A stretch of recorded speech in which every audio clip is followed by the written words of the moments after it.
At 77, Billy Crystal isn't looking back with regret. He's looking back with clarity.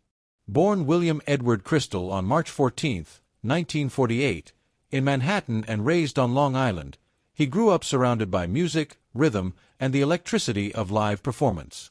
His father, Jack Crystal, a jazz promoter who worked with legends like Billie Holiday and Duke Ellington, filled their home with stories of smoky clubs and brilliant artists. But when Billy was just 15, his father's sudden death shattered that world. The loss carved something deep inside him, a blend of humor and heartbreak that would later define his voice.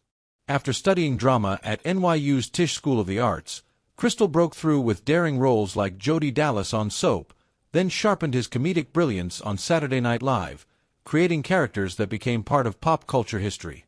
But it was in 1989, standing opposite Meg Ryan in When Harry Met Sally, directed by Rob Reiner, that everything changed. Now, decades later, Crystal is finally opening up about what that collaboration truly meant.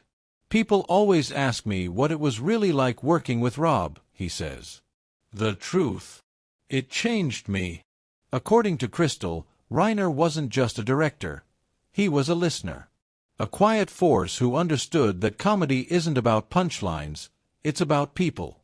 During the filming of When Harry Met Sally, Crystal says Reiner constantly pushed him beyond easy laughs. He'd say, "What if we try it this way?"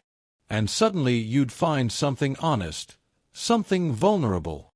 That vulnerability became Harry Burns, flawed, funny, guarded, romantic. Crystal admits there were disagreements. "We didn't always see it the same way," he says. "But the friction was creative. We were fighting for the movie, not for ourselves." And that, he reveals, is the truth. Their best work came from trust strong enough to survive tension. Crystal credits Reiner with helping him evolve from a stand-up comic into a fully realized actor capable of blending humor with philosophy and pain. "Rob taught me comedy can be quiet. It can be romantic. It can hurt." That lesson carried into films like City Slickers, Mr. Saturday Night, and even his later Broadway triumph revisiting Mr. Saturday Night, proving that laughter deepens with age. Off-screen, Crystal's life remained anchored by his 1970 marriage to Janice Goldfinger, a partnership built long before fame, and a devotion to family that sustained him through triumphs and tragedies, including the heartbreaking loss of his longtime Pacific Palisades home in the 2025 fires. Through it all, perspective sharpened.